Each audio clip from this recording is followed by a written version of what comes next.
সবাইকে স্বাগত সোমাত্রিকাস কিচেন পরিবারে আরও একটা নতুন ভিডিও নিয়ে চলে এসেছি। আমি ঋত্বিকা।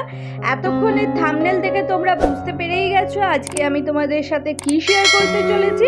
তো বেশি না কথা বলে শুরু করছি আজকের ভিডিওটা। Let's start. প্রথমেই আমি এখানে সর্ষের তেল দিয়ে দিয়েছি 2 টেবিল স্পুন মতন। তারপর গ্রেটেড নারকেল আমি এখানে দিচ্ছি। এটা প্যাকেটের যে গ্রেটেড নারকেল সেটা আমি এখানে নিয়েছি। তোমরা চাইলে কুড়িয়ে সঙ্গে সঙ্গে ব্যবহার করতে পারো। এই প্যাকেটের নারকেলটা যেমন নর্মাল নারকেল কোড়ার মতনই খেতে, তেমন খুবই সুন্দর ময়েশ্চারও আছে, সেজন্য আমি এই প্যাকেটের নারকেলটা ব্যবহার করছি। এর মধ্যে আমি ভাজা মশলা দিয়ে দিচ্ছি, দিয়ে ভালোভাবে এটা নাড়াচাড়া করব লবণ দিয়ে অল্প। ভালোভাবে নাড়াচাড়া করে এটা একটা যে নারকেলের অয়েলটা আছে সেটা বেরোবে। তার উপরে আমি এখানে ডালটাকে ভিজিয়ে ওভারনাইট ভিজিয়ে রেখে ডালটাকে আমি শুকনো মিক্সিতে বেটে নিয়েছি। তোমরা চাইলে শিলনোড়ায় বেটে নিতে পারো। আর এর মধ্যে আমি কোনো জল দিয়ে পেস্ট করিনি, এটা অনেকটাই ঝুরঝুরে আছে, তোমরা দেখে বুঝতেই পারছো। এরপর আমি ডালটাকে দিয়ে আমি এটাকে নাড়াচাড়া করছি। আর এটা ভালোভাবে নাড়াচাড়া হয়ে গেলে আমি এখানে আরও কিছুটা লবণ আর হলুদ দিয়ে ভালোভাবে একটা পুর তৈরি করছি। তোমরা চাইলে এটাকে একটা পেস্টের মতন করে অল্প একটু জল দিয়ে সেটা ব্যবহার করতে পারো পুরটা। তবে আমি এখানে পুরটা একদম ঝরঝরে পুর ব্যবহার করব। যখন পরবর্তীকালে এটা কুক করব তখন এটা যে গ্রেভিটা ভেতরে ঢুকবে তাতেই এটা একটা ক্রিমি নেস চলে আসবে। তো সেই জন্য এটাকে আমি ঝুরঝুরে রাখছি। তো দেখতেই পাচ্ছ এটা কতটা ঝুরঝুরে আছে। আর এরপর আমি পটলগুলোকে ভালোভাবে ধুয়ে নিচ্ছি। তোমরা যতটা পটল নেবে সেই অনুযায়ী তোমরা পুরটা তৈরি করবে। আমি আমার মতন করে বেশ কতগুলো 400 গ্রাম পটল নিয়েছি, 4 থেকে 500 গ্রাম হবে এখানে। এরপর আমি টমেটো, নাটস, তিল, সাথে চারমগজ নিয়েছি। আমি এখানে আমন্ড বাদাম নিয়েছি, তোমরা চাইলে কাজু বাদাম নিতে পারো। এটাকে আমি ভালোভাবে পেস্ট করে নিয়ে একদিকে সাইড করে রেখে দেবো। এর মধ্যে আমি পটলের যে গায়ের স্কিনটা, খোলাটা আমি ভালোভাবে একটা ছুরির মাধ্যমে পিল করে নিচ্ছি। তোমরা চাইলে বটির সাহায্যে পুরো খোসাটা উঠিয়ে দিতে পারো, তবে সেক্ষেত্রে তোমাদের পটলটা একটু বেশি গলে যাওয়ার চান্স থাকবে। তো আমি তোমাদের সাজেস্ট করব পটলটা এইভাবে ছুরি দিয়ে করে নিলেই বেশি ভালো হয়। আজকে প্রত্যেকটা বাঙালির ঘরে ঘরে এই পটলের দোরমা নিরামিষ হোক বা আমিষ পদটি খুবই জনপ্রিয় হয়ে উঠেছে। তবে বাঙালির এই ট্র্যাডিশনাল রেসিপিটি উৎপত্তি অন্য আরেকটি ভাবে হয়েছিল। আর্মেনিয়ানরা যখন তুরস্কের হাত থেকে বাঁচতে কলকাতায় পাকাপাকিভাবে থাকতে শুরু করে, সেই সময় তাদের বিশেষ প্রচলিত কিছু রান্নার মধ্যে এইটি ছিল অন্যতম।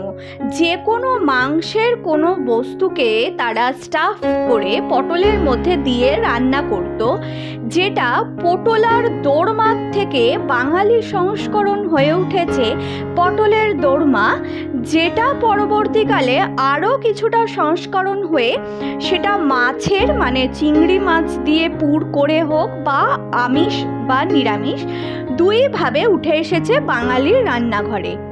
এরপর আমি পটলের মধ্যে থেকে যে দানাগুলো বার করে সেটাকে ভালোভাবে নুন হলুদ মাখিয়ে এটাকে হালকা জাস্ট ভেজে নিচ্ছি। এটা খুব ডিপ ফ্রাই করছি না বা বেশি করে ভাজছি না, হালকা জাস্ট নাড়াচাড়া করে নিচ্ছি। আর একটা পাত্রে 2 চামচ কর্নফ্লাওয়ার দিয়ে জলে কিছুটা গুলে নিয়েছি। এরপর পটলগুলোর মধ্যে যে ডালের পুরটা বানিয়েছিলাম, ডালের পুরটা একদম এখনও ঝুরঝুরে আছে, তোমরা দেখে বুঝতেই পারছো। পুরটাকে ভালোভাবে ভরে দিচ্ছি হাতে করে। পুরো পুরটা ভালোভাবে ভরে নেওয়ার পর পটলের যে আর্ধেক কাটা অংশটা রয়েছে সেটা এই পুরের মুখটার ওপরে দিয়ে দেব। আর পটলের যেহেতু এটা আমি ঝুরঝুরে পুর বানিয়েছি, তো পটলটা যখন রান্না হবে এমনি পটলের মধ্যে গ্রেভি হয়ে যাবে। তো তখন আর এটা ড্রাইনেস থাকবে না বা কখনোই ওর মধ্যে ড্রাই ভাবটা থাকবে না। তো কর্নফ্লাওয়ারের ব্যাটারটার মধ্যে আমি পটলের ওই ছোট্ট অংশগুলো দিয়ে এর ওপরে লাগিয়ে দিয়েছি। এরপর ওপর থেকে আমি একটা করে টুথপিক দিয়ে দেব, যাতে এটা পরবর্তীকালে রান্নার সময় খুলে না যায়। তোমরা সিকিওর করার জন্য এরকম ছোট ছোট টুথপিক লাগিয়ে নিতে পারো। আর এরপর আমি আরও কিছুটা সর্ষের তেল দিয়ে তেজপাতা, শুকনো লঙ্কা, ছোটো এলাচ, কালো জিরে আর তার সাথে শুকনো লঙ্কা দিয়ে আদা আর টমেটো বাদাম দিয়ে যে পেস্টটা বানিয়ে রেখেছিলাম সেটা আমি এখানে দিয়ে দিলাম। এরপর পটলের যে দানা অংশগুলো আমি বার করে নিয়েছিলাম সেটা আমি মোটেই ফেলবো না, সেটাকে আমি পেস্ট করে নিয়ে এই গ্রেভির মধ্যে দিয়ে দেব। আর এই পটলের যে একটা ফ্লেভার আসে সেটা কিন্তু এই গ্রেভিটার মধ্যেও থাকবে। তো এখানে হলুদ, লঙ্কা, ধনে, জিরে আর অল্প পরিমাণ চিনি আমি এখানে দিয়ে দিচ্ছি। দিয়ে ভালোভাবে নাড়াচাড়া করে নেবো। এটাকে যতক্ষণ আদার গন্ধ থাকবে এটাকে নাড়াচাড়া করব। মশলার থেকে তেল ছেড়ে দিলে বা এর কালারটা অনেকটা চেঞ্জ হয়ে এসেছে গোল্ডেন কালার, তখন আমি পটলগুলো এর মধ্যে দিয়ে আরও কিছুটা নাড়াচাড়া করব। রান্নার সাথে রান্নার সমস্ত হিস্ট্রি যদি জানতে হয় তাহলে সাবস্ক্রাইব করে পাশে বেল আইকনটা প্রেস করে দিও আর সোমাত্রিকাস কিচেন পরিবারে তাড়াতাড়ি জয়েন করে যাও। আমি 4 থেকে 5 চামচ দই নিয়ে সেটাকে ভালোভাবে ফেটিয়ে মশলার যে জলটা ছিল সেটা সমেত আমি এখানে দিয়ে দিয়েছি এটার গ্রেভিটা করবার জন্য। এরপর আমি লবণ দিয়ে আমি এটাকে ভালোভাবে ফুটতে দিয়েছি 5 থেকে 10 মিনিট মতন। এটা ভালোভাবে ফুটে গেলে তোমরা যতটা কনসিস্টেন্সি গ্রেভির রাখতে চাও সেই মতন রেখে ভাজা মশলা আর ঘি দিয়ে নামিয়ে নিলেই তৈরি আজকে আমাদের পটলের দোরমার একটা বিশেষ উপাদান।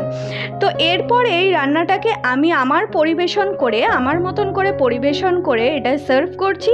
তোমরা প্রত্যেক দিনের যে কোনো আমিষ বা নিরামিষ পদে এটা রাখতে পারো।